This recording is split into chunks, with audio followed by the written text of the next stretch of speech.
him. But Philo is a major figure, a singular figure in Alexandrian Hellenistic Judaism. And he's infatuated with Plato, and he wants to bring Platonic principles to bear on the Hebrew Old Testament.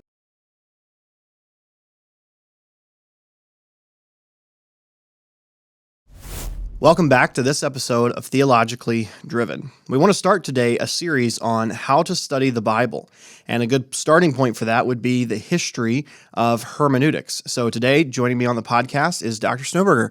Dr. Snoeberger, thanks for being here. Good to be here. So we're going to talk a little bit about how we got where we are today, some of the different interpretations, different methods people are using. I think a good place to start, though, let's define a few key terms. So I'm thinking hermeneutics, exegesis, application. When we are talking about Bible study, these terms get thrown out a lot. Yeah. So when I use the word hermeneutics, very simply, I'm talking about the science and art of interpretation. Okay, and speaking roughly here, exegesis is the drawing out of objective meaning from the words of the text, which is the first step, and then application is the more subjective element where we're taking the meaning and deducing implications for the individual, the reader living in contemporary culture. Right, and this is when we're talking about it, I'm primarily thinking of biblical hermeneutics, right. Or we tend to talk about the Bible, but really you can apply this to anything. Absolutely. But why is it when we start talking about biblical hermeneutics, it seems like we make more of an emphasis on this? Is the Bible different from any other interpretation we might do? Well, in one sense, it's different because of the content. The content is given to us by God. It is inerrant. It is inspired.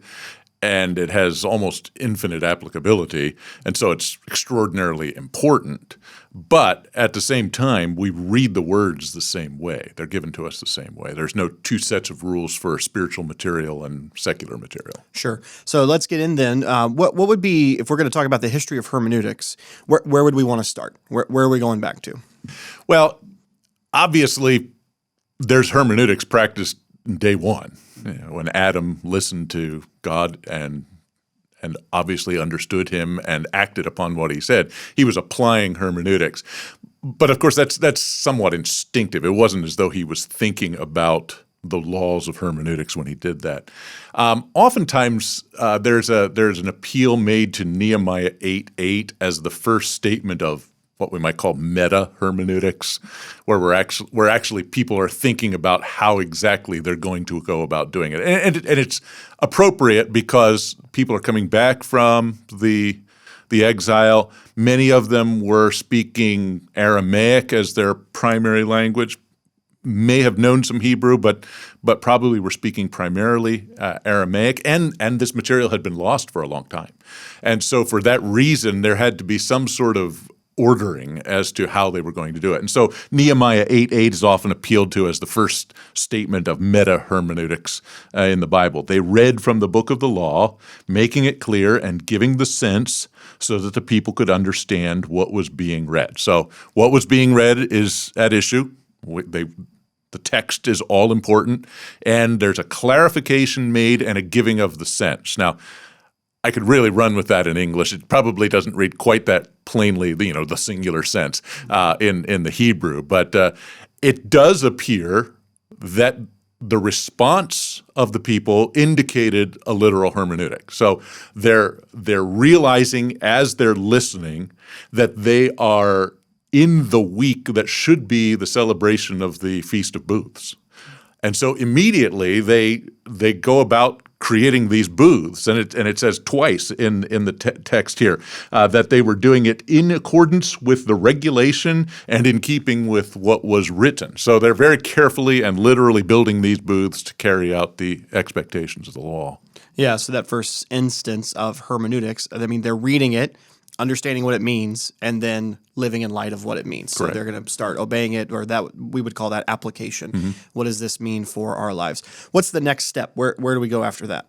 Well, the rabbis for the next several centuries generally kept to a fairly literal reading. In fact, sometimes they got into very narrow readings that go a wooden literal kind of literalism.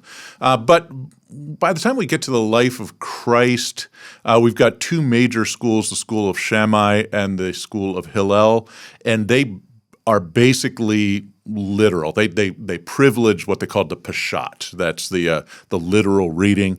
There were rules, but most, I think, how to read and how to apply.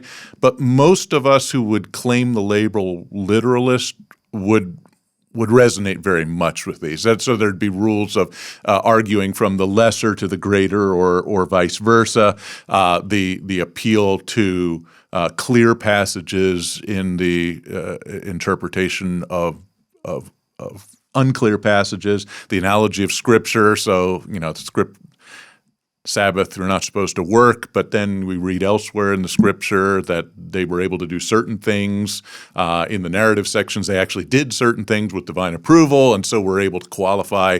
So the analogy of Scripture causes us to know more carefully, more precisely what's intended. Things like that. And those rules would, in fact, Hillel has a list of 7. You can look it up online, and you can look up Hillel's 7 rules, and you'll find that most literalists would resonate very much with those. Yeah, so similar to today, but not exactly, but similar. Yeah. And around that time, around the time of Jesus, you mentioned that, and then in the intertestamental period, this is when we begin to see more Platonic principles come into play. So how does that meld together? Okay, so it really enters into Jewish life. The name that is often bandied around is Philo. It's not restricted to him, but Philo is a major figure, a singular figure in Alexandrian Hellenistic Judaism. And he's infatuated with Plato, and he wants to bring Platonic principles to bear on the Hebrew Old Testament. So let's just back up here to Plato, because oftentimes there's a sort of a triumphalism. See, Plato was doing allegorism before we were doing literalism. But so what happens with Plato? Plato, of course, is well known for his Republic, a very well-ordered society, very ethically trim. We might not agree with all of the moral principles, but it was very, very structured. The politics, there was no tyranny, there was no capriciousness. But when you compared what Plato's ideal was to what was being read in Homer and Hesiod, there was just a real disconnect because the gods were tyrannical, they were capricious, they were immoral, and so they didn't fit with Plato's world, his ideal world, his republic. In fact, he makes a statement at one point that in the republic there should be no poets for this reason. And so what he did, and others with him, was to redefine those earlier works and reinterpret them so that they are a little bit more palatable. We do the same thing, right? Ever read Grimm's fairy tales, or some of the even the Mother Goose's nursery rhymes? You read some of these. I remember when I was a kid, I loved the story of Hansel and Gretel, but I never really thought a whole lot about it. When you realize that Dad kills Mom with an axe, and the witch attempts to cook Hansel and eat him. I mean, this is wild stuff. This stuff you want to tell your kids before you put them to bed at right. night. Yeah. But somehow I grew up thinking this was a cute little kid story, and I even had it. I had a copy with little pictures that were just sort of fun to read, and so that was what was done to Homer's works, Hesiod's works, in order to make them palatable, because they were very popular. He wasn't just going to get rid of them. So he had to somehow bring those down to bring moral lessons that were in keeping with his Platonic principles. And so what Philo wants to do is do the same thing with the Hebrew Scriptures, imagining that there's something that needs to be fixed there as well. Okay, so we've got some pretty weird things happening, rape and rated R, rated X kind of things going on. You've got the Song of Solomon. We can't really take that at face value. So what we need to do is what Plato did, to the Greek poets. We need to domesticate it in some way, give some sort of little moral lesson that makes it very palatable to the contemporary reader without just getting rid of it entirely.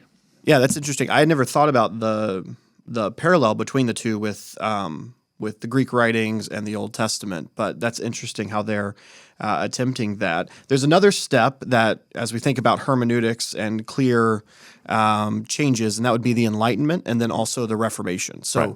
those get talked about. How do those come into play?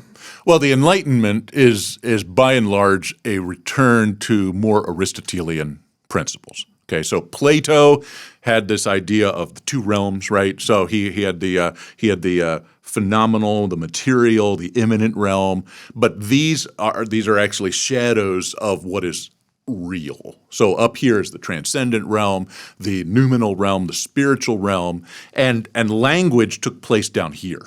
Okay, so words are of human vintage. They're a phenomenal. Not phenomenal, but they're the phenomenon, and so they were incapable of communicating what was up here. Okay, now Aristotle is pretty much an immanentist, right? So he didn't deny the transcendent realm, but it was really inaccessible. It was really irrelevant. He thought that most of what we had in this world could be explained through the principles of science. Okay. Now there were gaps that he would plug God in, so God of the gaps. Okay, he would plug God in some of the gaps, but his goal was to squeeze those shut by scientific means. Okay, and so when it comes down to reading of the Scripture, okay, Aristotelian principles are probably best seen in the historical critical method. Okay, so this actually naturalizes everything. So when you see a story of a miracle story, this was primitive man, non-scientific man trying to explain as best he can what he saw, but it's only now that we can figure out exactly what was going on, and we can naturalize what is there. The prehistoric origin stories of Genesis 1, these are just etiologies that were preserved. They're bigger than life kinds of stories, but we do that, right? We've got stories about Paul Bunyan and Johnny Appleseed, and even provincial stories like the fish that got away. These are harmless stories, but they sort of give cohesion to a family unit or larger an ethnic or a national unit. And so these things are explained away this way. And so that's Aristotelian principles to their extreme. But in the Reformation, the supernatural element was preserved. It was never a return to pure Aristotelianism. Okay. Now, Calvin and Luther, very much influenced by William of Ockham, Occam's razor, so a paring down then of the meanings of Scripture in according to very objective principles. Okay, so literalism, while not restored to a place of absolute priority, takes precedence again. Okay, so neither Luther nor Calvin gave up entirely on allegorism, but they really curtailed it. In fact, they had some pretty nasty things. Typically Lutheran kind of statements about how it's trash, it's scum, but they still engaged in it to some degree. But really, what they have here are the principles that give rise to what we call the grammatical historical method, which has been used in evangelical life for Since the decades, Reformation, right? yeah. Yes, Yeah. since that time. Are they coming up with the? So is there beginning to develop the method just as he's reading? Does it seem like that's just the only way to put the Bible together, and he starts to make sense that way? Or well, certainly he prioritizes the Bible, so that's the literal principle. He did also have the principle of faith, and so when it came to application, this is where there was a little bit more subjectivity that goes on, and also the Christological principle. There was an attempt to connect everything to Jesus Christ because that's what ties the whole of the story, the whole biblical timeline together. So those left some room then for typology and allegory that would take place, but it was greatly curtailed from what was going on during the medieval period. Sure. So now recently, in response to in response to these developments and particularly the historical critical method found in liberalism, we've seen more of a return to a pre-modern exegesis. What is that, and what are some of the principles that they're putting forth? Okay, so what you've got going today is you've got the theological interpretation of Scripture, and oftentimes that's tied with retrieval theology. So the basic idea here is we are going to retrieve the theology of the day when the church spoke with one voice. So the era of the creeds, the ecumenical creeds, the apostolic creed, the Nicene Creed, and Chalcedon. So this is when the whole church was speaking with one voice. And what ends up happening then is not only is the material elevated and prioritized, but also the method. So pre-modern exegesis then is a reversion to a more allegorical method, or what they've chosen to call the pre-modern method. So before the Enlightenment. Yeah, and along with that is a resurgence of these Platonic principles that are coming out. I know I've seen places where people have tried to distill what those are. Maybe you could talk about that, and then what are the implications for Bible study today? Yeah, so some of your major figures here would be Kevin Van Hooser, Craig Carter, and Hans Boersma. In fact, Hans Boersma has in one of his books a list of 5 elements of premodern interpretation, or Christian Platonism, actually, is what he calls it, which is the basis for the hermeneutical method. And he gives 5 things, and I find them particularly useful for understanding, and also for a point of critique as well. Okay, so number 1 is anti-materialism. And he defines it this: bodies and their properties are not the only things that exist. So the Bible may use literal or material imagery, but this sense falls away when that which they point to is revealed. So we might have a kind of congeniality between wolves and sheep predicted in some of the prophetic literature, but really we should understand that as either world peace or peace within the life of the church. And once that is realized, the idea that there's going to be animals in the eschaton, it really becomes irrelevant. Okay, so that's number 1. So anti-materialism. Secondly, anti-mechanism. The natural order cannot be explained by physical or mechanical causes, which at face value, it's true, right? But it seems to go a step further than that. You cannot create rules for language that are absolute and narrowed down in very objective terms what the meaning of the text is. Okay, there has to be some sort of a subjective element to that. Number 3 is anti-nominalism. Okay, so the idea here that 2 individual objects can be the same in essence while being unique individuals. And I think really what's denied here is the univocal nature of language, really. So references to Zion or paradise or the promised land are not a matter strictly of geography or location, if at all.